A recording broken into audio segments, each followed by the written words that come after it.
Magandang araw muli sa inyong lahat.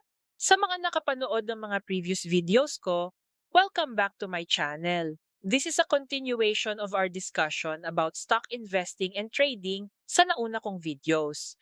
Ngayon, pag-usapan natin ang unang step para maging successful sa stock investing at trading. So, let's begin. Paano kung limited budget mo at wala kang extra cash? Pwede pa rin ba tayong mag-invest sa stock market? Mapapaisip ka, di ba? Without additional funds, can you invest and grow 1 million pesos in stocks per year? Is that even possible? Well, the answer is yes. It is possible with the right goal and mindset, and that's exactly what we'll discuss today. As I mentioned earlier, the first step towards success in stock investing and trading is to clearly define your goal. Before we proceed, importante munang malaman ang totoo tungkol sa investing sa stocks. Una sa lahat, ito ay passive income.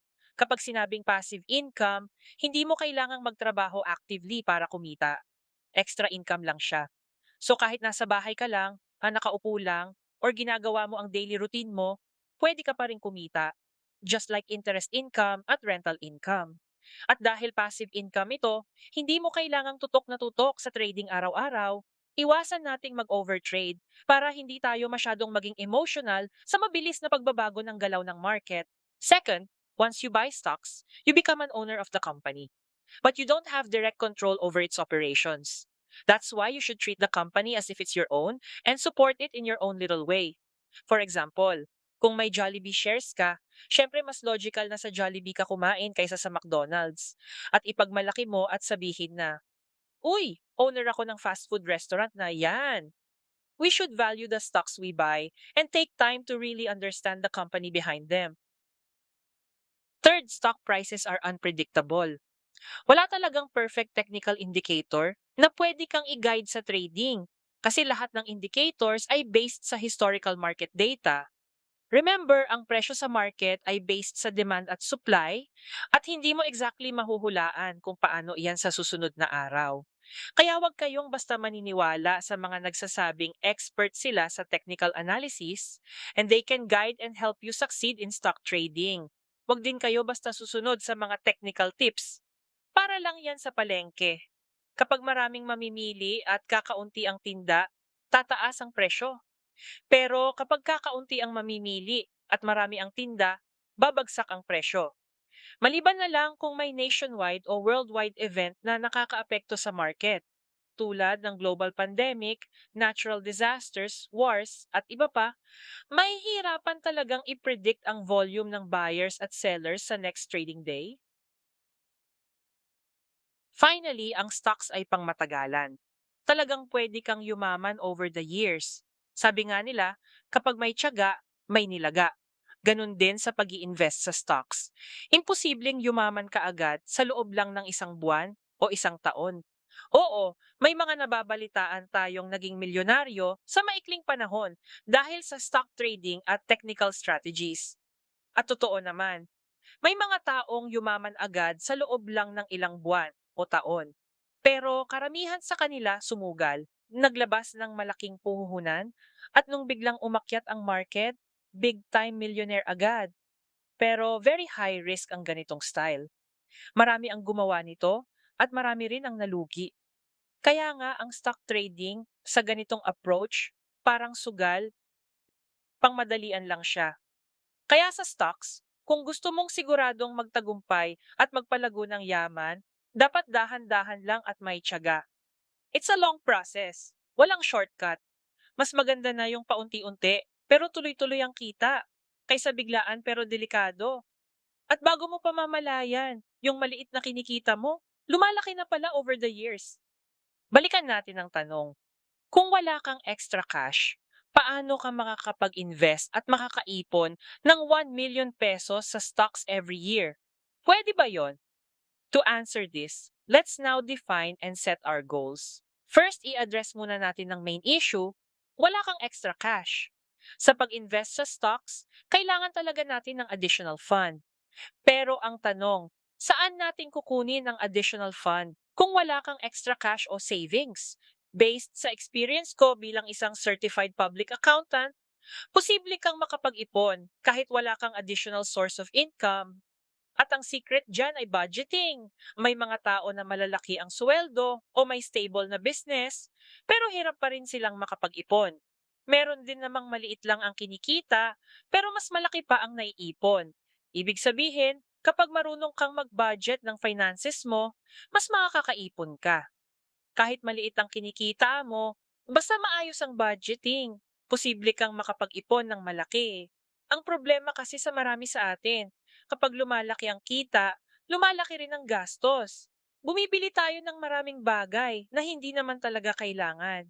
So the first thing we need to do is to avoid luxury spending. Madami kasi sa atin na kapag may pera, automatic, kain sa labas, punta sa mall, bili ng bagong damit, sapatos, relo, at kung ano-ano pa. Kapag may bagong model ng iPhone, bili agad. Gusto kasi natin laging updated at nasa uso. Yung mga mas malaki ang kinikita, kadalasan kumukuha agad ng hulugang kotse. Yung iba naman, madalas mamasyal, out of town, o kaya bakasyon sa ibang bansa. Pero kung kukwentahin mo lahat ng gastos na yan, hindi ka maniniwala, umaabot yan sa 25,000 piso per month. O minsan higit pa na napupunta lang sa luxury spending. So, let's set our goals now. Una, tulad ng nabanggit ko, bawasan o iwasan natin ang gastos sa mga hindi kailangan. Kapag nagawa mo ito, automatic makakaipon ka. For example, 25,000 pesos per month. O, di ba? Savings mo na agad. Yan. Hindi mo kailangan ng extra income. Tamang budgeting lang.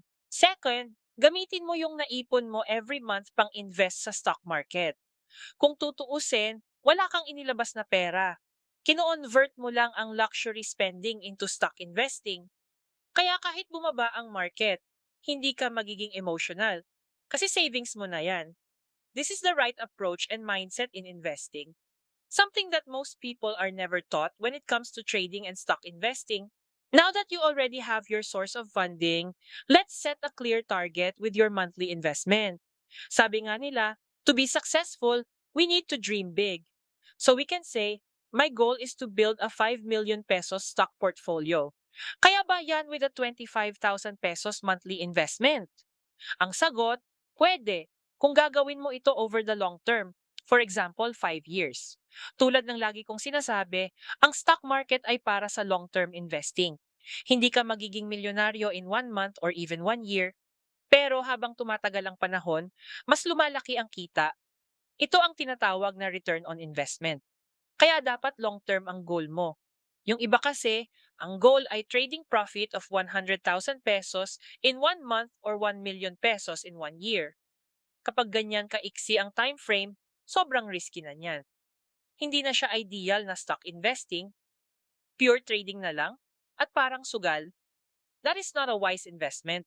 To put it simply, your goal should be to save 25,000 pesos every month by reducing luxury spending and invest it in stocks to build a 5 million peso portfolio within 5 years. Kung ma-reach mo ang 5 million pesos within 5 years, in simple mathematics, you achieve 1 million pesos per year. Pero kailangan mong maghintay ng 5 years to achieve this. Siguro nagtataka kayo, posible ba talagang maabot ang 5 million pesos sa stocks sa loob ng 5 years kung 25,000 lang ang monthly investment? Ang sagot, yes, puwede. At simple lang ang formula. 25,000 pesos monthly investment plus dividends plus trading profits equals 5 million pesos in 5 years. Kapag nag-i-invest ka sa stock market, dapat talaga dahan-dahan lang. Yung iba kasi, sa kagustuhang kumita agad ng malaki, naglalabas ka agad ng malaking puhunan. That is really gambling and very risky.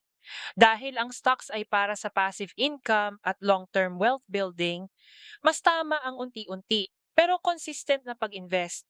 Like 25,000 pesos per month. Para ka lang talagang nag-iipon sa bangko. Ang kaibahan lang, mas mataas ang return on investment sa stocks kung tama ang strategy mo. Since you will invest for long term like 5 years, you will earn dividends. Kaya huwag kang mag-alala kung bumaba ang market kasi that is the opportunity to invest more that will give you a much higher dividend yield. Kung bigla naman tumaas ang market, so you have the opportunity to sell your stocks and take profits. So tamang diskarte lamang ang kailangan. In my next video, I will show simple tips and sample computation on how you can achieve 5 million pesos in 5 years with 25,000 pesos monthly investment. If you're interested in learning more about how to succeed in stock investing and trading, please subscribe to my channel para updated ka sa mga susunod kong videos. Thank you so much for watching at kita-kits sa next video.